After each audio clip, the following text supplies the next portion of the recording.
Welcome to smart way Tamil channel. இதில் NASM 5A exam பற்றி தான் நம்ம பார்த்துட்ருக்கோம். முதல்ல ஒரு சாப்டர் 1 போட்டிருக்கேன். அந்த சாப்டர் ரிலேட்டடாக ஒரு 50 கொஸ்டின்ஸோட வீடியோவும் போட்டிருக்கேன். அதை எல்லோரும் பார்த்துட்ருக்கீங்க. அதில் ஒரு கூகுள் ஃபார்மும் டிஸ்கிரிப்ஷனில் கொடுத்துருக்கேன். அதையும் எல்லோரும் அட்டன் பண்ணிகிட்ருக்கீங்க. அப்போ சாப்டர் 1 வந்து உங்களுக்கு ரொம்ப நல்ல ஒரு நாலேஜ் கிடச்சிருக்கும். இது எதுக்காக நான் அந்த மாதிரி கொடுத்துருக்கேன் அப்படின்னா, ஒரு ப்ராக்டிக்கல் நாலேஜுக்காக தான் கொடுத்துருக்கேன். இப்போ இந்த சாப்டர் 2 வந்து நம்ம பார்க்க போகிறோம். இந்த வீடியோவை ஸ்கிப் பண்ணாமல் பாருங்கள், சப்ஸ்கிரைப் பண்ணுங்கள், உங்கள் ஃப்ரெண்ட்ஸுக்கும் இதை ஷேர் பண்ணி இதை வந்து ப்ராக்டிஸ் எடுக்க சொல்லுங்கள். இப்போ நம்ம வீடியோக்குள்ளே போகலாம் வாங்க.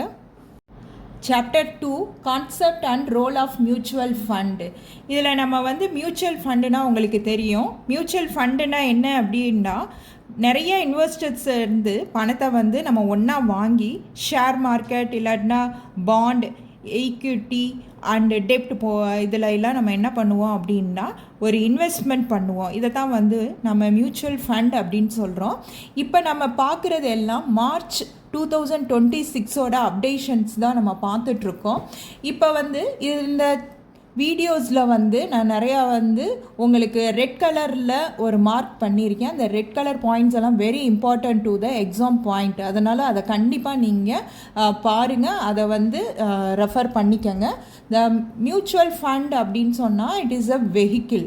அதாவது இப்போ மியூச்சுவல் ஃபண்ட் அப்படின்னு நம்ம எடுத்துக்கிட்டோம்னா இது வந்து ஒரு சட்டம் இல்லை, இது வந்து ஒரு ட்ரஸ்ட்டு. அதாவது இந்தியன் ட்ரஸ்ட் ஆக்ட் 1882 வந்து இதை வந்து ஒரு ட்ரஸ்ட்டாக தான் ரெஜிஸ்டர் பண்ணியிருக்காங்க.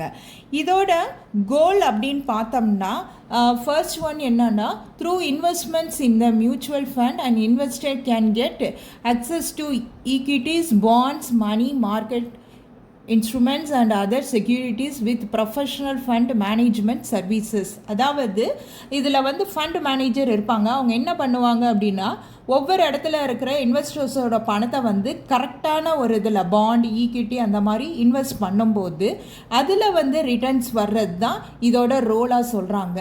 அடுத்து வந்து இது வந்து ஒரு ஆக்ட்னு சொல்லிட்டோம், இந்தியன் ட்ரஸ்ட் ஆக்ட் 1882 சொல்லிட்டோம். இது வந்து ஒரு ஃபினான்சியல் யூனிட், இது வந்து பேங்க் இல்லை. இந்த ட்ரஸ்ட்டோட வேலை என்ன அப்படின்னு பார்த்தோம்னா, பெனிஃபிஷரிக்கு வந்து பெனிஃபிட் கொடுப்பது தான் இதோட இது. எக்ஸாம்பிள் இப்போ ட்ரஸ்ட் அப்படின்னு எடுத்துக்கிட்டோம்னா அது வந்து ஒரு ஆர்ஃபனேஜாக இருக்கலாம், இல்லாட்டினா வந்து ஒரு ஹாஸ்பிட்டல் அந்த மாதிரி இருக்கலாம். இதை தான் வந்து நம்ம ட்ரஸ்ட் அப்படின்னு சொல்கிறோம். Next one, mutual fund offer different kind of schemes to cater to the need of diverse investors. இது ஸ்கீம் அப்படின்னு பார்த்தோம்னா இதில் வந்து லாங் டேர்ம் கோலும் இருக்குது, ஷார்ட் டேர்ம் கோலும் இருக்குது. ஷார்ட் டேர்ம் அப்படின்னு எடுத்துக்கிட்டோம்னா இதில் வந்து அந்த கேபிட்டலுக்கு ஒரு ப்ரொடெக்ஷன் இருக்கும், லிக்விடிஃபை, அடுத்து வந்து லோ ரிஸ்க். இது ஃபுல்லாக வந்து ஷார்ட் டேர்மில் வரும். லாங் டேர்ம் அப்படின்னு எடுத்துக்கிட்டோம்னா ஒரு வெல்த் கிரியேஷன் இதில் இருக்கும். இதில் வந்து ஒரு இன்ஃப்ளேஷன் இருக்கும், நிறையா வந்து காம்பவுண்டிங் இருக்கும். அடுத்து பார்த்தோம்னா இதோட கோல் வந்து ரொம்ப பெருசாக இருக்கும்.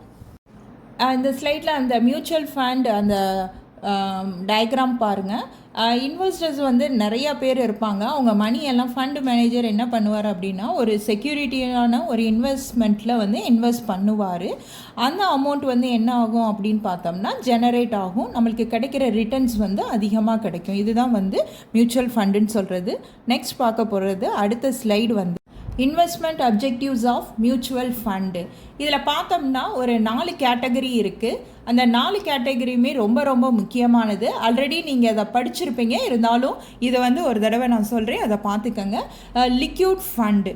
இப்போ லிக்யூட் ஃபண்டு அப்படின்னு எடுத்துக்கிட்டோம்னா இது வந்து எப்படி இருக்கும் அப்படின்னா, it is a safety return தான் இதில் இருக்கும். இந்த இதில் இதோட இது இன்வெஸ்ட்மெண்ட் டைம் எவ்வளோன்னு பார்த்தோம்னா 91 டேஸில் அது வந்து மெச்சூரிட்டி ஆகிரும். இதான் வந்து லிக்விட் ஃபண்ட் அப்படின்னு சொல்லுவோம். இப்போ முக்கியமாக இன்வெஸ்ட்மெண்ட்டோட அப்ஜெக்டிவ்ஸ் என்ன அப்படின்னு பார்த்தோம்னா, நம்ம இன்வெஸ்ட் பண்ணுற பணத்துக்கு வந்து சேஃப்டி வேணும், ஒரு லிக்விடிஃபை வேணும், நல்ல ரிட்டர்ன்ஸ் இருக்கணும். இதுதான் அதோட அப்ஜெக்டிவிட்டிஸாக இருக்குது. அடுத்து நம்ம பார்க்க போகிறது வந்து ஈக்விட்டி ஃபண்ட் கேட்டகரி 2. இது என்ன அப்படின்னு பார்த்தோம்னா, எப்பயுமே ஈக்விட்டி வந்து இட் இஸ் அ லாங் டேர்மாக தான் இருக்கும். நம்மளுக்கு கேபிட்டலும் அதிகமாக இருக்கும். இது வந்து லாங் டேர்ம் அப்படிங்கும்போது நிறையா வருஷம் வந்து நம்ம வந்து இன்வெஸ்ட் பண்ணுற மாதிரி இருக்கும். மூணாவது பாருங்கள், ஹைப்ரிட் ஃபண்டு.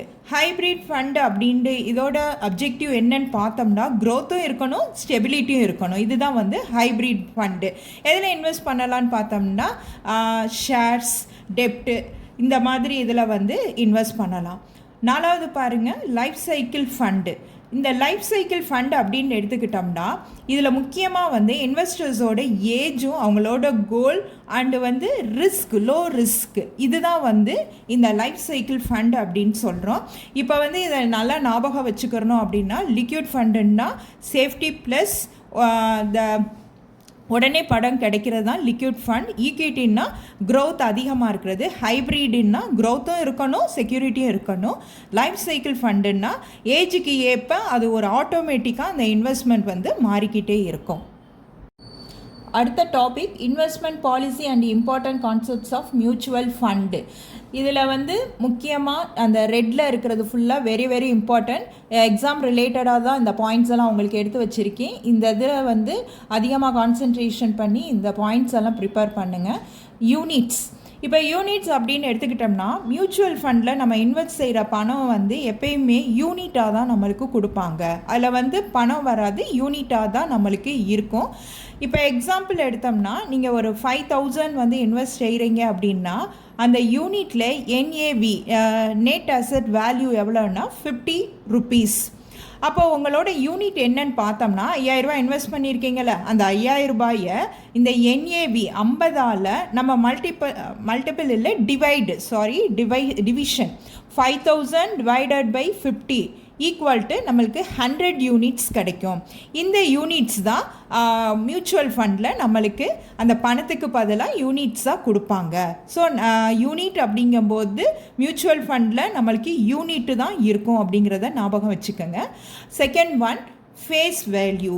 ஃபேஸ் வேல்யூ எப்பயுமே வந்து ஸ்டார்டிங் ருபீஸ் வந்து 10லேருந்து தான் ஸ்டார்ட் ஆகும். இப்போ புதுசாக ஒரு ஸ்கீம் அப்படின்ட்டு எடுத்துக்கிட்டோம்னா அந்த யூனிட்டில் ஃபேஸ் வேல்யூ எவ்வளோன்னு பார்த்தோம்னா 10 ரூபி தான் இருக்கும். ஃபேஸ் வேல்யூ எப்பயுமே மாறாது, அந்த என்ஏவி தான் மாறும். 18 இருக்கலாம், 25 இருக்கலாம், அந்த இதை பொறுத்து டெய்லி மார்க்கெட்டை பொறுத்து மாறும். அதனால் ஃபேஸ் வேல்யூ எப்பயுமே 10 தான் இருக்கும். இதுதான் ஸ்டார்டிங் பாயிண்ட், நம்மளுக்கு ஸ்டார்டிங் வேல்யூ. நேவ் வந்து டெய்லி மாறிட்டே இருக்கும். அடுத்து பார்க்க போகிறது வந்து யூனிட் கேபிட்டல். யூனிட் கேபிட்டல் அப்படின்னா ஒரு ஃபார்முலா இருக்குது. அதாவது டோட்டல் யூனிட்ஸ், நம்ம இன்வெஸ்ட் பண்ணுற பணத்தோட total units into face value equal to unit capital. நல்லா ஞாபகம் வச்சுக்கோங்க. இப்போ உங்கள்கிட்ட வந்து மொத்த யூனிட் வந்து 1 lakh இருக்குது அப்படின்னா ஃபேஸ் வேல்யூ 10. அப்போ யூனிட் கேபிட்டல் என்னன்னா அந்த ஃபார்முலாவை ஞாபகம் வச்சுக்கோங்க. Unit capital equal to total units into face value. இப்போ ஃபேஸ் வேல்யூ 10 ரூபான்னு போட்டிருக்கோம். நம்மகிட்ட இருக்கிற யூனிட்ஸ் வந்து 1 lakh அப்படின்னா 10 into 1 lakh equal to 10 lakhs. இதை நல்லா ஞாபகம் வச்சுக்கோங்க. அடுத்து வந்து ரெகரிங் எக்ஸ்பென்சஸ். இது என்ன அப்படின்னு பார்த்தோம்னா இப்போ இந்த மியூச்சுவல் ஃபண்டில் வந்து ஃபண்ட் மேனேஜர் இருப்பார், அவருக்கான சேலரி கொடுக்கணும். அடுத்து பார்த்தோம்னா ஆஃபீஸ் செலவு, அட்மினிஸ்ட்ரேஷன் செலவு எல்லாம் இருக்கும். அப்போ வந்து இவங்களுக்கெல்லாம் அமௌண்ட் கொடுக்கணும் அப்படின்னா அதை வந்து எதில் போடுவோம் அப்படின்னா ரெகரிங் எக்ஸ்பென்சஸில் போடுவோம். அதாவது அந்த ஸ்கீம் நடத்துறதுக்கான செலவுன்னு ஞாபகம் வச்சுக்கோங்க. 5th one, net asset. Net asset இப்போ தான் நம்ம சொன்ன என்ஏவி அப்படின்னு சொல்லுவோம். அதாவது ஒரு யூனிட்டோட அட் ப்ரெசண்ட்டில் வந்து மார்க்கெட் வேல்யூ எவ்வளவு இருக்குன்னு சொல்கிறது தான் என்ஏவி. அதுக்கும் ஒரு ஃபார்முலா இருக்குது, நோட் பண்ணிக்கோங்க. என்ஏவி ஈக்குவல் டு ப்ராக்கெட்டில் மொத்த சொத்துக்கள் மைனஸ் மொத்த செலவுகள், அதை ப்ராக்கெட்டை போட்டுட்டு டிவைடட் பை மொத்த யூனிட்ஸ், அதாவது டோட்டல் யூனிட்ஸ். இப்போ எக்ஸாம்பிள் சொல்லணும் அப்படின்னா இப்போ ஒரு ஸ்கீம் நம்ம இது பண்ணுறோம், அதோட வேல்யூ எவ்வளவு அப்படின்னு பார்த்தோம்னா அந்த ஃபண்டு மியூச்சுவல் ஃபண்டோட வேல்யூ அப்படின்னு பார்த்தோம்னா ஃபார் எக்ஸாம்பிள் ஒரு 1 lakh வச்சுக்கோங்க. இப்போ 1 lakh அப்படின்னா அதை நம்ம நிறையா இடத்துல வந்து இன்வெஸ்ட் பண்ணுறோம், இன்வெஸ்டர்ஸ் நிறையா பேர் இருக்காங்க. அப்போ வந்து செலவு அப்படின்னு பார்க்கும்போது ஒரு 50,000 ரூபான்னு வச்சுக்கலாம், ஜஸ்ட் ஒரு கால்குலேஷனுக்காக. இப்போ வந்து இதோட யூனிட்ஸ் வந்து எவ்வளோன்னு பார்த்தோம்னா ஒவ்வொரு இதுக்கும் யூனிட்ஸ் வந்து அதே 50,000 ரூபான்னு வச்சுக்கிறலாம் நம்ம. இப்போ நேவ் எவ்வளோன்னு பார்த்தோம்னா அந்த 1 லேக்கில் இருந்து நீங்கள் வந்து அந்த செலவு இருக்குது பாருங்கள், அந்த 50,000 ரூபாயை வந்து கழிச்சிட்டோம்னா நம்மளுக்கு ஒரு 50,000 ரூபாய் கிடைக்கும். இப்போ வந்து யூனிட்ஸ் நம்ம சொல்லியிருக்கோம், யூனிட்ஸ் ஒரு 50,000 ரூபாண்டே நம்ம வச்சுக்கலாம். 50,000 ரூபாய் நம்ம கையில் இருக்குன்னா 50,000 டிவைடட் பை 50,000 ரூபாய் ஈக்குவல் டு ₹1. அப்போ நேவோட மதிப்பு எவ்வளோன்னு பார்த்தோம்னா ₹1. இது வந்து உங்களுக்கு பின்னாடி நிறைய சம்ஸ் கொடுப்போம், அதில் வரும்போது நீங்கள் இந்த கணக்கெல்லாம் போட்டு பார்த்துக்கிறலாம். அடுத்து 6.1 அசட்ஸ் அண்டர் மேனேஜ்மெண்ட். இது வந்து வெரி வெரி இம்பார்ட்டன்ட். AUM இந்த இதை நல்லா பார்த்துக்கங்க, அதனால தான் வந்து ரெட் கலரில் போட்டிருக்கோம். வீடியோவை ஸ்கிப் பண்ணாமல் பாருங்கள். இதுக்கு வீடியோவோட எண்டில் வந்து கொஸ்டின்ஸ் இருக்கும், அதுக்கு ஆன்சர் பண்ணுங்கள். கூகுள் ஃபார்ம் ஒன்றும் நான் உங்களுக்கு வந்து அப்லோட் பண்ணுறேன், அதையும் நீங்கள் ட்ரை பண்ணி பாருங்கள். கண்டிப்பாக அந்த எக்ஸாமில் ஃபர்ஸ்ட் அட்டம்ப்ட்லேயே நீங்கள் பாஸ் ஆகிடலாம். இப்போ AUM பார்க்கலாம். AUM அப்படின்னா இதில் மியூச்சுவல் ஃபண்டில் இன்வெஸ்ட் பண்ணுறாங்க பாருங்கள், இன்வெஸ்டர்ஸ் அவங்களோட டோட்டல் அமௌண்ட்டை தான் வந்து AUM அப்படிங்கிறோம். இப்போ பார்த்தோம்னா பர்சன் ஏ வந்து ஒரு 2 lakhs வந்து இன்வெஸ்ட் பண்ணுறாரு, பர்சன் பி வந்து 3 lakhs அப்படி பண்ணுறாரு. அப்போ AUM எவ்வளவு அப்படின்னு பார்த்தோம்னா 5 lakhs இதுதான். ஸோ AUM அப்படின்னா அந்த ஸ்கீமில் உள்ள டோட்டல் இன்வெஸ்ட்மெண்ட் அமௌண்ட் ஞாபகம் வச்சுக்கோங்க. 7th one MTM, very very important. இது எக்ஸாமில் அடிக்கடி இந்த கொஸ்டின்ஸ் வந்து MTMல கேட்டுட்ருக்காங்க, அதனால் இதை நல்லா படிச்சுக்கோங்க. அதாவது MTM அப்படிங்கிறது டெய்லி பார்த்தோம்னா மார்க்கெட்டோட ரேட் வந்து இன்வெஸ்ட் பண்ணுற அந்த அமௌண்ட்டை பொறுத்து ஒவ்வொரு நாளும் எப்படின்னா நம்ம வந்து கால்குலேட் பண்ணிக்கிட்டே இருப்போம். அதாவது ஒரு இன்வெஸ்ட் பண்ணுற ஒரு அமௌண்ட்டு டெய்லி மார்க்கெட்டில் எவ்வளோ இருக்குது அப்படின்னு பார்த்துக்கிட்டே இருப்போம். எக்ஸாம்பிள், நேற்று அந்த ஷேரோட ரேட் வந்து 100 ரூபாய் இருந்துச்சுன்னா இன்றைக்கி அதோட ஷேர் வந்து 110 ரூபாயாக இருக்கும். ஸோ அப்போ மார்க்கெட்டோட வேல்யூ வந்து எவ்வளவு அப்படிங்கிறத பார்க்குறது தான் இந்த மியூச்சுவல் ஃபண்டோட வேலை. MTM அப்படின்னு சொல்லுவாங்க. இதில் கொடுத்துருக்க அந்த கான்செப்ட்ஸ் எல்லாத்தையுமே வந்து நல்லா வந்து கொஞ்சம் படிச்சுக்கோங்க. இம்பார்ட்டன்ட் பாயிண்ட்ஸை எல்லாம் வந்து ரெட்டில் வந்து நோட் பண்ணியிருக்கேன், அதையும் கொஞ்சம் பார்த்துக்கோங்க. Next topic, advantages of mutual funds for investors. இதில் பார்த்தோம்னா ஒரு 10 அட்வான்டேஜஸ் இருக்குது. அதில் ஃபர்ஸ்ட் ஒன் பார்க்கலாம், ப்ரொஃபஷ்னல் மேனேஜ்மெண்ட். ப்ரொஃபஷ்னல் மேனேஜ்மெண்ட் அப்படின்னா ஒரு எக்ஸ்பீரியன்ஸ் ஃபண்ட் மேனேஜர் தான் அந்த பணத்தை வந்து அட்மின் பண்ணுவார். எக்ஸாம்பிள், இப்போ நம்ம வந்து ஒரு ஸ்கீமில் அமௌண்ட்டை போட்டுறோம், நமக்கு வந்து ஷேர் மார்க்கெட் பற்றி தெரியாட்டினாலும் அந்த ஃபண்ட் மேனேஜர் என்ன பண்ணுவாருன்னா எந்த ஷேரை வாங்கலாம், எதை வந்து விற்கலாம் அப்படிங்கிறத அவர் தான் டிசைட் பண்ணுவார். ஸோ அவர் தான் வந்து நம்மளுக்கு எக்ஸ்பர்ட்டாக இருப்பார். இதுதான் வந்து ப்ரொஃபஷ்னல் மேனேஜ்மெண்ட் சொல்கிறோம். Second one, portfolio diversification. அதாவது டைவர்சிஃபிகேஷன் அப்படின்னா ஒரே இடத்துல நம்ம வந்து இன்வெஸ்ட் பண்ணுறது இல்லை, பல இடத்துல வந்து இன்வெஸ்ட் பண்ணுறது தான், அதை தான் வந்து டைவர்சிஃபிகேஷன் அப்படின்னு சொல்லுவோம்.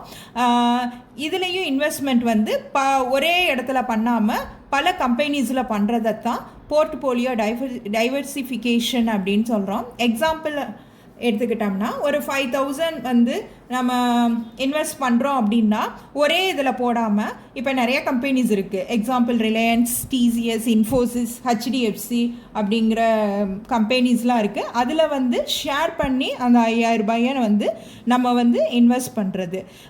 எக்ஸாம்பிள் எப்படி எடுத்துக்கிறலாம் அப்படின்னா, அதாவது ஒரே கூடையில் ஒரே முட்டை எல்லாத்தையும் வைக்காமல் தனித்தனியாக வைக்கிறது, அதை ஞாபகம் வச்சுக்கோங்க. Third one, economics of scale. இதோட மீனிங் என்ன அப்படின்னு பார்த்தோம்னா, நிறைய இன்வெஸ்டர்ஸ் இருப்பாங்க, அவங்களோட பணம் வந்து ஒன்றா சேரும்போது செலவு வந்து குறையும் அப்படின்னா எக்ஸாம்பிள், புரோக்கர் சார்ஜ் வந்து கம்மியாகும். இப்போ 10,000 பேர் இன்வெஸ்ட் பண்ணுறாங்க அப்படின்னா ஒரு ஆளுக்கு உள்ள அமௌண்ட் வந்து கம்மியாகும், 10,000 பேர் ஷேர் பண்ணுறதுனால. அதுதான் எக்கனாமிக் அளவில் வந்து நம்மளுக்கு வந்து ஒரு நல்ல ஒரு அட்வான்டேஜஸ். Fourth one, transparency. அதாவது டிரான்ஸ்பரன்சி அப்படின்னா இன்வெஸ்டர்ஸ் பண்ணுறாங்க, அவங்களுக்கு வந்து டெய்லி வந்து நம்மளுக்கு வந்து அந்த மார்க்கெட் லெவல் தெரியணும் அப்படின்னா அதை வந்து நம்மளுக்கு வந்து சொல்லிடுவாங்க. என்ஏவி மூலமாக சொல்லிடுவாங்க, போர்ட்ஃபோலியோ ரிட்டர்ன்ஸ் எவ்வளோ வருது அப்படிங்கிறதெல்லாம் சொல்லிடுவாங்க. இதை வந்து யார் சொல்லுவாங்க அப்படின்னு பார்த்தோம்னா ஏஎம்சி அப்படின்னா கம்பெனிஸ் வந்து சொல்லும். இப்போ எஸ்பிஐ மியூச்சுவல் ஃபண்ட் அப்படின்னா அவங்களே வந்து சொல்லிடுவாங்க என்ஏவி வந்து டெய்லி எவ்வளோ இருக்குது அப்படிங்கிறத பார்க்குறதுக்காக சொல்லிடுவாங்க. இது ஒரு டிரான்ஸ்பரன்சியாக இருக்கும். ஃபிஃப்த் ஒன் லிக்விடிட்டி அப்படின்னா நமக்கு தேவையான நேரத்தில் ஒரு யூனிட்ஸை விற்றுட்டு நம்ம பணத்தை வாங்கிக்கிறது தான். அதாவது ஓப்பன் எண்டட் ஃபண்ட்ஸ் அப்படின்னு சொல்லுவாங்க. இப்போ சப்போஸ் நம்மளுக்கு ஒரு மெடிக்கல் செலவு வேணும், எப்படி பணத்தை எடுக்கலாம் நம்ம மியூச்சுவல் ஃபண்டில் இருந்து அப்படின்னா அதுக்கான ஆப்ஷன் இருக்குது. ரெடீம் அப்படிங்கிற ஆப்ஷன் மூலமாக நம்ம பணத்தை வந்து அட்வான்ஸ் உடனே நம்ம வாங்கிக்கலாம். 6 டேக்ஸ் டிஃபரல் அண்ட் டேக்ஸ் பெனிஃபிட்ஸ். அதாவது நம்மளுக்கு வந்து அந்த டேக்ஸ் வந்து இந்த மியூச்சுவல் ஃபண்டு சம் ஃபண்ட்ஸ் வந்து கொடுக்குது. எக்ஸாம்பிள் இஎல்எஸ்எஸ் மியூச்சுவல் ஃபண்டில் வந்து நம்மளுக்கு அந்த டேக்ஸ் ஃப்ரீ வந்து கிடைக்குது. 7th கன்வீனியன்ட் ஆப்ஷன்ஸ்னால் நம்ம வந்து அந்த இன்வெஸ்ட் பண்ணுறது வந்து ரொம்ப கன்வீனியண்ட்டாக இருக்குது. என்ன மாதிரி டைப் அப்படின்னு பார்த்தோம்னா எஸ்ஐபி, எஸ்டபிள்யூபி, எஸ்டிபி அப்படிங்கிற இதெல்லாம் கன்வீனியன்ட் நம்மளுக்கு இருக்குது. இப்போ மாதம் நம்ம 1000 ரூபாய் கட்டுறோம் அப்படின்னா அதை சிப்பு மூலமாக, அதாவது சிப்புனா எஸ்ஐபி மூலமாக இன்வெஸ்ட் பண்ணலாம். இதை தான் வந்து கன்வீனியன்ட் ஆப்ஷன் அப்படின்னு சொல்கிறாங்க.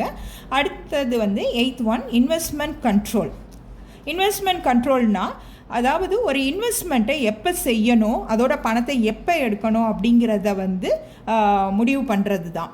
எக்ஸாம்பிள் வந்து ஒரு சிப்பு நம்ம கட்டிகிட்டே இருக்கிறோம், இது நம்மளுக்கு வேண்டாம் அப்படின்னா அதை அப்படியே ஸ்டாப் பண்ணிக்கிறலாம். இல்லை எக்ஸ்ட்ரா இன்வெஸ்ட் பண்ணணும் அப்படின்னாலும் நம்ம பண்ணிக்கிறலாம். 9th ரெகுலாரிட்டி கம்ஃபர்ட் அப்படின்னா இது வந்து செபியோட அந்த ரூல்ஸ் அண்ட் ரெகுலேஷனில் தான் இந்த இது வரும். இப்போ ஏஎம்சி நிறுவனங்கள் இருக்குது, அது இருந்தாலும் அவங்க எல்லாருமே வந்து செபியோட இதை தான் ரூல்ஸை தான் வந்து ஃபாலோ பண்ணணும். இது வந்து இன்வெஸ்டர்ஸ்க்கு ஒரு செக்யூரிட்டியை கொடுக்குது. 10th systematic approach. அதாவது நம்ம ஒரு ஸ்மால் அமௌண்ட் இருந்தாலும் கண்டினியூவாக இன்வெஸ்ட் செய்யலாம், அதுதான் சிஸ்டமேட்டிக் அப்ரோச் அப்படிங்கிறது. இப்போ ஒரு மியூச்சுவல் ஃபண்டில் எஸ்ஐபி, அதாவது மாதம் வந்து நம்ம 2000 ரூபாய் கட்டிக்கிட்டே இருக்கோம். அதை எத்தனை வருஷம் கட்டலான்னா 10 to 15 வருஷம் கூட நம்ம பண்ணினோம்னா நம்மளுக்கு ஒரு நல்ல ரிட்டர்ன்ஸ் கிடைக்கும்.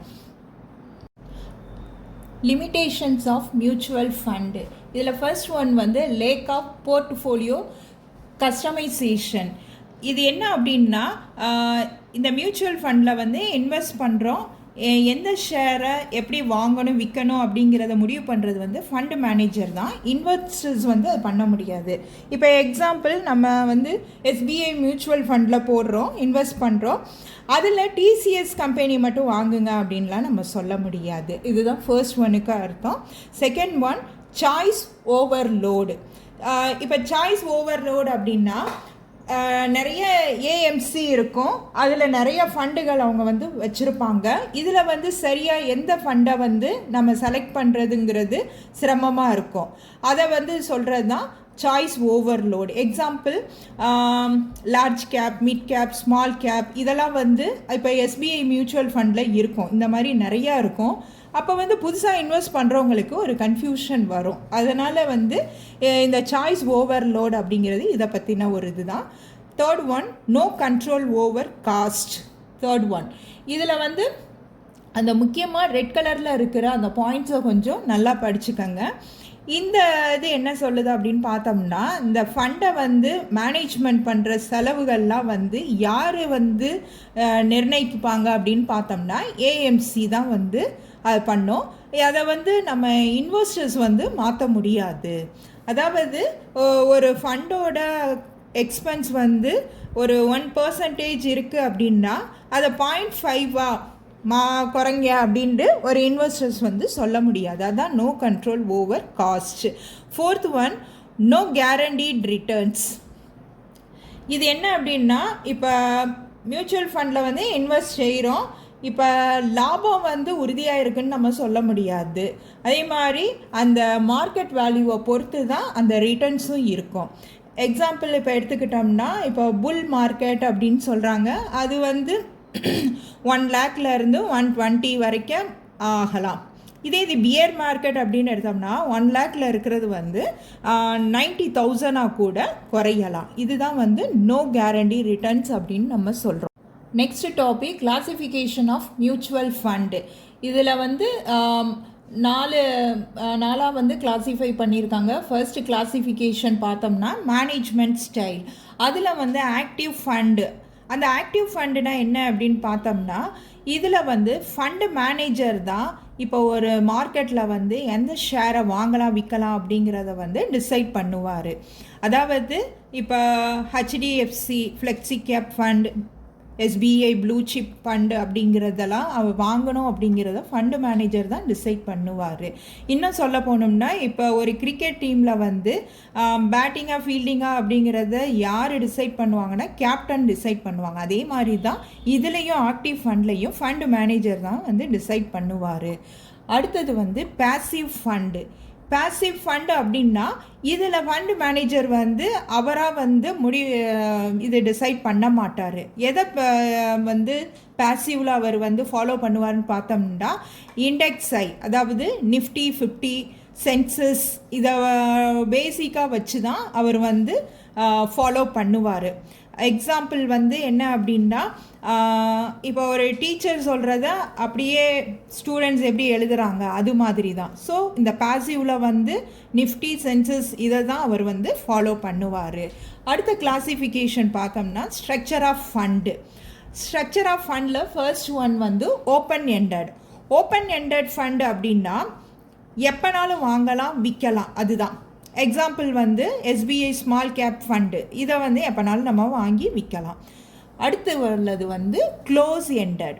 க்ளோஸ் எண்டட் அப்படின்னு பார்த்தோம்னா என்எஃப்ஓ காலத்தில் தான் இதை நம்ம வாங்க முடியும். அதாவது அப்புறமேல் பார்த்தோம்னா அது வந்து எக்ஸ்பைரி ஆகிரும். ஸோ இது வந்து இதிலேருந்து நம்ம வெளியேறலாம் முடியாது. அதனால் வந்து ஒரு எப்படி சொல்லலாம் அப்படின்னா ஒரு 3 இயர்ஸ்க்கு வந்து க்ளோஸ் எண்டட் ஃபண்டாக இருக்கும். அடுத்து பார்த்தோம்னா இன்டர்வல் ஃபண்டு.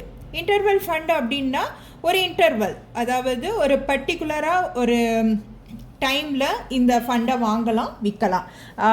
எக்ஸாம்பிள் ஒரு 6 மந்த்துக்கு 1 இன்வெஸ்ட் பண்ணலாம், இல்லாட்டினா அதை வந்து நம்ம வந்து விற்றுக்கரலாம், அதுதான். அடுத்து வந்து 3வது classification scheme basis. Scheme basis அப்படின்னு எடுத்துட்டோம்னா அதில் வந்து ஈக்விட்டி ஸ்கீம், ஷேரில் வந்து இன்வெஸ்ட் பண்ணுறது. எக்ஸாம்பிள் ஈக்விட்டின்னாவே ஒரு லாங் டேர்ம், அப்போ எக்ஸாம்பிள் வந்து ஒரு லார்ஜ் கேப் ஃபண்டாக இருக்கும். டெப்ட் ஸ்கீம் அப்படின்னா இந்த டெப்ட் அப்படிங்கிறது ஒரு லிக்யூட் ஃபண்டு. லிக்யூட் ஃபண்ட்னால் நம்மளுக்கு வந்து ரிஸ்க் வந்து கம்மியாக இருக்கும், எப்போனாலும் நம்ம வந்து பணம் எடுத்துக்கலாம். அடுத்தது வந்து என்னென்னு பார்த்தோம்னா ஹைப்ரிட் ஸ்கீம். ஹைப்ரிட் ஸ்கீம்னால் ரெண்டும் சேர்ந்தது, ஈக்விட்டி அண்டு டெப்ட், இதில் வந்து பண்ணுறது தான் ஹைப்ரிட். அடுத்து பார்த்தோம்னா சொல்யூஷன் ஓரியன்ட் ஸ்கீம். சொல்யூஷன் அப்படின்னு எடுத்துட்டோம்னா ஏதாவது ஒரு காரணத்துக்காக ஒரு கோலுக்காக நம்ம பண்ணுறது. எக்ஸாம்பிள் வந்து ஒரு ரிட்டையர்மெண்ட் ஃபண்டாக இருக்கலாம், சில்ட்ரன்ஸ் ஃபண்டாக இருக்கலாம். அடுத்து 4th classification investment universe. Equity fund, அதாவது ஷேரில் வந்து இன்வெஸ்ட்மெண்ட் பண்ணுறது. ஒரு பெரிய கம்பெனி பார்த்து நம்ம பண்ணுறது, ஒரு ஐசிஐசிஐ, ஹெச்டிஎஃப்சி, அதில் ஒரு ப்ளூ சிப் ஃபண்டாக நம்ம வந்து இன்வெஸ்ட் பண்ணுறது. Next one fixed income fund. அதாவது ஒரு ஸ்டாண்டர்டான ஒரு இன்கம் வரணும் அப்படிங்கிறதுக்காக இதில் இன்வெஸ்ட் பண்ணுறது. ஒரு கார்ப்பரேட் பாண்ட் ஃபண்டுன்னு கூட இதை சொல்லலாம். அடுத்து money market fund. Money market fund அப்படின்னா ஒரு ஷார்ட் டேர்ம் அப்படிங்கும்போது இதில் வந்து 1 இயர் வரைக்கும் இன்வெஸ்ட் பண்ணலாம். அப்படிங்கும்போது நம்மளுக்கு இது எந்த ஃபண்டாக வரும்னு பார்த்தோம்னா ஒரு லிக்யூட் ஃபண்டாக தான் இருக்கும். அடுத்து வந்து கோல்டு ஃபண்டு. கோல்டு ஃபண்டுங்கும்போது நம்ம கோல்டில் வந்து இன்வெஸ்ட் பண்ணுறதுலாம் நிறையா இருக்குது. Gold ETF, gold mutual fund அப்படிங்கிறதெல்லாம் நம்மளுக்கு இருக்குது. அடுத்து லாஸ்ட்டாக பார்க்குறது வந்து இன்டர்நேஷ்னல் ஃபண்டு. அதாவது அதர் கண்ட்ரீஸோட கம்பெனியில் வந்து நம்ம இன்வெஸ்ட் பண்ணுறது. அது குளோபலில் உள்ள கம்பெனியாக இருக்கலாம், US கம்பெனியாக இருக்கலாம். எக்ஸாம்பிள் ஆப்பிள், மைக்ரோசாஃப்ட் அப்படிங்கிற கம்பெனிஸில் வந்து நம்ம இன்வெஸ்ட் பண்ணுறது தான் இது. ஸோ இதை எப்படி ஞாபகம் வச்சுக்கலாம் அப்படின்னு பார்த்தோம்னா ஆக்டிவ் ஃபண்ட் அப்படின்னா ஃபண்டு மேனேஜர் முடிவெடுக்கிறது, பாசிவ்னா இண்டெக்ஸை ஃபாலோ பண்ணுறது, ஓப்பன் எண்டட்னா எப்போதுனாலும் வாங்கலாம், விற்கலாம். க்ளோஸ் எண்டுனா என்எஃப்ஓவில் மட்டும் வாங்கலாம். இன்டர்வல் ஃபண்டுனா ஒரு குறிப்பிட்ட காலத்தில் மட்டும் நம்ம ஒரு இது பண்ணிக்கிறது. ஈக்விட்டினா ஷேர்ஸ், டெப்ட்னா பாண்ட், ஹைப்ரிட், ஈக்விட்டி ப்ளஸ் டெப்ட், சொல்யூஷன் ஓரியன்டட்னா ரிட்டையர்மெண்ட், சில்ட்ரன்ஸோட gold fund, international fund. Next topic mutual fund scheme categorisation. இதில் பார்த்தோம்னா அந்த மியூச்சுவல் ஃபண்ட் ஸ்கீம்ஸ் எப்படி பிரிச்சிருக்காங்க அப்படின்னு பார்த்தோம்னா ஈக்விட்டி ஸ்கீம்ஸை வந்து 13 சப் கேட்டகரியாகவும், டெப்ட் ஸ்கீம்ஸை வந்து 17 சப் கேட்டகரிஸ், ஹைப்ரிட் ஸ்கீம்ஸை வந்து 7 சப் கேட்டகரிஸ், அடுத்து life cycle fund, other schemes அப்படின்னு பிரிச்சிருக்காங்க. இதை நல்லா பார்த்துக்கங்க. இதெல்லாம் எக்ஸாம் பாயிண்டில் தான் நான் இந்த இது கொடுத்துருக்கேன் உங்களுக்கு. இது ரொம்ப ரொம்ப முக்கியமானது. அடுத்து வந்து இப்போ வந்து இதை உள்ள சப் கேட்டகரியெல்லாம் வாசிச்சுக்கோங்க. இப்போ லார்ஜ் கேப் அப்படின்னு எடுத்துக்கிட்டோம்னா ஃபர்ஸ்ட் 2 ஒரு 100 கம்பெனி தான் இந்த இதில் வரும். இது வந்து லார்ஜ் கேப்பில் வருது. மிட் கேப் அப்படின்னு எடுத்துட்டோம்னா 101 இருந்து 250 கம்பெனி தான் இதில் வருது. இதையும் நீங்கள் பார்த்துக்கங்க. இப்போ நம்ம ஃபர்ஸ்ட் லார்ஜ் கேப்புன்னு சொல்கிறதுல என்னென்ன கம்பெனிஸ் வரும் அப்படின்னு பார்த்தோம்னா இதில் வந்து ரிலையன்ஸ், டிசிஎஸ், இது ஃபுல்லாக லார்ஜ் கேப்பில் வரும். மிட் கேப் அப்படின்னு எடுத்துக்கிட்டோம்னா நம்ம இந்தியாவுக்குள்ளே இருக்கிற ஒரு இதை தான் வரும், கம்பெனிஸ் தான் வரும். ஸ்மால் கேப் அப்படின்னா இதுவும் அதே தான், 251 கம்பெனி ஆன்வர்ட்ஸ் அந்த இது வந்து வரும். இதை நல்லா வந்து படிச்சுக்கோங்க. அடுத்த டாபிக் ஈக்விட்டி ஸ்கீம்ஸ். இதில் வந்து 13 சப் கேட்டகரி இருக்குது. அதுக்கு முன்னாடி ஈக்விட்டி ஃபண்டுனா என்னென்னு ஒரு தடவை நம்ம பார்த்துக்கலாம். இப்போ இது எப்படி அப்படின்னா லாங் டேர்ம் அப்படின்னு சொல்லிட்டோம். இப்போ நம்ம குழந்தைகளோட படிப்புக்கு வந்து ஒரு லாங் டேர்மாக, இப்போ அவங்களுக்கு வந்து 10 வயசு அப்படின்னா இன்னும் ஒரு 10 வருஷம் கழித்து அவங்களோட ஹையர் எஜுகேஷனுக்காக வேணும் அப்படின்ட்டு மாதம் ஒரு 5,000 வந்து இன்வெஸ்ட் பண்ணுறது. அதாவது இது ஒரு லாங் டேர்மாக தான் வரும். இதான் வந்து ஈக்விட்டி ஃபண்ட் அப்படின்னு நம்ம சொல்லுவோம். இப்போ வந்து இந்த ஈக்விட்டி ஸ்கீம்ஸில் வந்து ஒவ்வொன்றா நம்ம பார்க்க போகிறோம். மல்டி கேப் ஃபண்டு, இது வந்து ஓப்பன் எண்டட் ஈக்விட்டி ஸ்கீம். இப்போ தான் நம்ம ஓப்பன் எண்டட்னா என்னன்னு பார்த்தோம், அதையும் நல்லா ஞாபகம் வச்சுக்கோங்க. இதில் வந்து large cap, mid cap, small gap அப்படி தான் வரும். அதாவது ஈக்விட்டியில் 75% தான் நம்ம வந்து இன்வெஸ்ட் பண்ணுவோம். லார்ஜ் கேப்பில் 25, மிட் கேப்பில் 25, ஸ்மால் கேப்பில் 25. ஓகே, இப்போ 100ல் ரிமைனிங் 25 யார் வந்து இது பண்ணுவாங்க அப்படின்னு பார்த்தோம்னா அது ஃபண்ட் மேனேஜர் தான் வந்து அவரோட இஷ்டத்துக்கு வந்து இன்வெஸ்ட் பண்ணுவார். அதனால் இதை ஞாபகம் வச்சுக்கோங்க. இது முக்கியமாக எக்ஸாமில் கேட்டிருக்காங்க. அதனால் large cap 25, mid cap 25, small cap 25, remaining வந்து ஃபண்ட் மேனேஜர். அதை வந்து நல்லா ஞாபகம் வச்சுக்கோங்க. Second one large cap fund. Large cap ஃபண்டுனா பெரிய கம்பெனிஸில் வந்து இன்வெஸ்ட் பண்ணுறது. இதில் வந்து என்ன அப்படின்னா மேக்ஸிமம் நம்ம வந்து மினிமம் 80% வந்து இன்வெஸ்ட் பண்ணலாம். எக்ஸாம்பிள் வந்து ரிலையன்ஸ், டிசிஎஸ், ஹெச்டிஎஃப்சி அந்த மாதிரி இருக்கும். இதில் வந்து ரிஸ்க்கு வந்து கம்மியாக இருக்கும். இது வந்து ஒரு லாங் டேர்ம் இன்வெஸ்டிங்காக இருக்கும். அப்போ லார்ஜ் கேப்னா வந்து செக்யூரிட்டி இருக்கும், லோ ரிஸ்க். இதுதான் வந்து லார்ஜ் கேப் ஃபண்டு. அடுத்து large and mid cap fund, third one. இது வந்து ரெண்டுமே சேர்ந்து இன்வெஸ்ட் பண்ணுறது, லார்ஜ் கேப் ப்ளஸ் மிட் கேப்பில் சேர்ந்து பண்ணுறது. அப்போ லார்ஜ் கேப்பில் எவ்வளோ பண்ணுவோம்னா 35%, மிட் கேப்பில் 35%. அதாவது இப்போ 1 lakh வந்து நம்ம வந்து இதில் இன்வெஸ்ட் பண்ணுறோம் அப்படின்னா லார்ஜ் கேப்பில் 35,000 ரூபாய் நம்ம இன்வெஸ்ட் பண்ணுவோம், மிட் கேப்பில் 35,000 ரூபாய். ஓகே, ரிமைனிங் வந்து யாரோட விருப்பம் அப்படின்னா ஃபண்டு மேனேஜர் தான். இது வந்து செக்யூரிட்டி அண்டு க்ரோத் இந்த fund. Fourth one mid cap fund. இந்த மிட் கேப் ஃபண்டு அப்படின்னா ஒரு மிடிலாக இருக்கிற கம்பெனிஸில் வந்து இப்போ அதாவது க்ரோயிங் கம்பெனிஸில் வந்து இன்வெஸ்ட் பண்ணுறது. மினிமம் வந்து 65% இருக்கும். இது என்ன அப்படின்னா இதில் மீடியம் ரிஸ்க் இருக்கும். இயர்ஸ் அப்படின்னு எடுத்துட்டோம்னா 7 to 10 years இருக்கும். அப்போ மிட் கேப் அப்படின்னா ஒரு மீடியம் ரிஸ்க்கு பட் நல்ல க்ரோத் இருக்கும். Small cap fund. Small cap அப்படின்னா ஸ்மால் இண்டஸ்ட்ரீஸில் வந்து இன்வெஸ்ட் பண்ணுறது தான். மினிமம் வந்து 65% வந்து இதில் இன்வெஸ்ட் பண்ணலாம். இது எப்படி அப்படின்னா, இது ஸ்மாலாக இருக்குது இந்த கம்பெனி, ஃப்யூச்சரில் வந்து அது பெருசாக வரலாம் அப்படின்னு நினச்சிட்டு அதில் வந்து இன்வெஸ்ட் பண்ணுறது. இதில் வந்து ரிஸ்க்கு வந்து கொஞ்சம் அதிகமாகவே இருக்கும். ஆனால் 10 வருஷம் அதுக்கு மேலே வந்து இன்வெஸ்ட் பண்ணால் நல்லது. ஸோ ஸ்மால் கேப்னால் ரிஸ்க் அதிகமாக இருக்கும், பட் நம்மளோட ரிட்டர்ன்ஸ் வந்து அதிகமாக இருக்கும். 6.1 டிவிடெண்ட் ஈல்டு ஃபண்டு. டிவிடெண்ட் அப்படின்னா, இப்போ ஒரு பெரிய கம்பெனி இருக்குது பாருங்கள், அது வந்து ஒரு லாபத்தை வந்து ஃபிக்ஸ் பண்ணி வச்சுருக்கோம், இந்த லாபம் நம்மளுக்கு போதுன்ட்டு. இப்போ பார்த்தோம்னா அதுக்கு ரிட்டர்ன்ஸ் வந்து லாபத்தை விட அதிகமாக வரும்போது அந்த டிவிடெண்ட்டை என்ன பண்ணுவாங்கன்னா, அந்த கம்பெனி மேலே யார் யார் இன்வெஸ்ட் பண்ணியிருக்காங்களோ அவங்களுக்கு வந்து பிரித்து டிவைட் பண்ணி கொடுத்துட்றது. இதுதான் வந்து டிவிடெண்ட் ஈல்டு அப்படின்னு சொல்லுவோம். இதில் வந்து மினிமம் 80% வந்து நம்ம வந்து இன்வெஸ்ட் பண்ணலாம். இதில் என்னென்ன கம்பெனிஸ் வந்து அந்த மாதிரி இருக்க நிறைய டிவிடெண்ட் நம்மளுக்கு கொடுக்குதுன்னு பார்த்தோம்னா, ஐடிசி, கோல் இண்டியா இதெல்லாம் இருக்குது. இதில் வந்து ஒரு ஸ்டாண்டர்டான ரிட்டர்ன்ஸ் வந்து இன்கம் வந்து இன்வெஸ்டர்ஸ்க்கு கிடைக்கும். 7th value fund. Value fund அப்படின்னா மார்க்கெட் ரேட்டை விட கம்மியான இதில் வந்து கம்மியான ரேட்டில் ஒரு கம்பெனியில் வந்து இன்வெஸ்ட் பண்ணுற ஃபண்டு. இதில் எப்படி அப்படின்னு பார்த்தோம்னா, ஒரு கம்பெனி வந்து அதோட வேல்யூ வந்து ஒரு ஷேரோட வேல்யூ வந்து 1000 ரூபான்னு இருந்துச்சுன்னா மார்க்கெட்டில் வந்து அது 800க்கு கிடைக்கும். அப்போ வந்து அந்த ஷேரை வந்து வாங்கி அதில் நம்ம இன்வெஸ்ட் பண்ணுறது. ஸோ வேல்யூ ஃபண்டுனா ஒரு சீப்பான ஒரு குட் ஷேரை வாங்குகிற ஃபண்டு தான். 8th contra fund. இந்த கான்ட்ரா ஃபண்டு அப்படின்னா, இப்போ ஒரு ஷேர் மார்க்கெட்டில் வந்து ஒரு ஷேரோட ரேட் இறங்குது அப்படின்னா இன்வெஸ்டர்ஸ் எல்லாம் என்ன பண்ணுவாங்கன்னா, உடனே அந்த ஷேரை வந்து விற்க ஆரம்பிச்சிருவாங்க.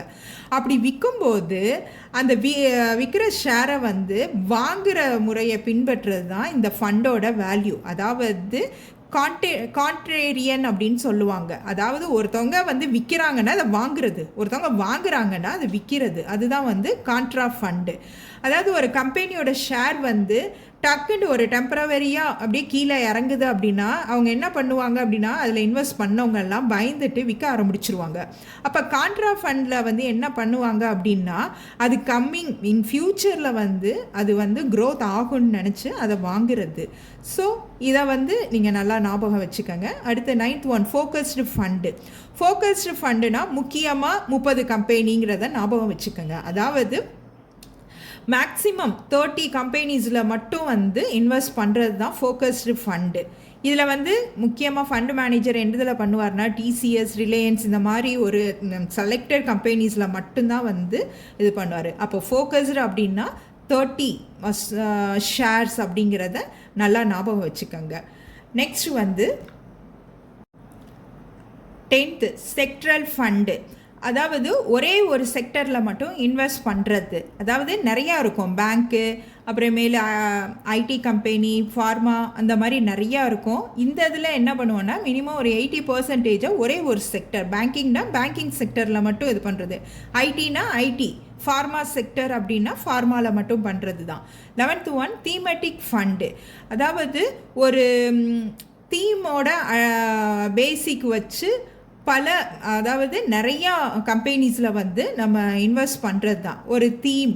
அதாவது தீம் ஃபண்டு அப்படின்னு எடுத்துக்கிட்டோம்னா, L and T construction, UltraTech cement, Tata steel, Siemens power. அதாவது ஒரு தீமை, அதாவது அது ஃபுல்லாக வேறு வேறு செக்டர்ஸ் தான், ஆனால் தீமை வந்து ரிலேட் பண்ணி இதில் வந்து ஒரு ஃபண்டை வந்து நம்ம இன்வெஸ்ட் பண்ணுறது. இதில் வந்து ஃபண்டை இன்வெஸ்ட் பண்ணுறது. 12th ELSS, equity linked savings scheme. அதாவது டேக்ஸ் ஃப்ரீக்காக, டேக்ஸ் சேவிங்காக இந்த ஸ்கீமில் வந்து நம்ம இன்வெஸ்ட் பண்ணுறது. இது வந்து எப்படின்னு பார்த்தோம்னா, ஃபீச்சர்ஸ் பார்த்தோம்னா, இதில் வந்து 3 years லாக்இன் பீரியடாக இருக்கும். இதில் வந்து 80C அந்த டேக்ஸ் இது வந்து நம்மளுக்கு கிடைக்கும். எக்ஸாம்பிள் இப்போ எடுத்துக்கிட்டோம்னா, இப்போ ஒருத்தர் வந்து 1.5 லட்சம் ரூபாயை வந்து இஎல்எஸ்எஸில் வந்து இன்வெஸ்ட் பண்ணுறாரு.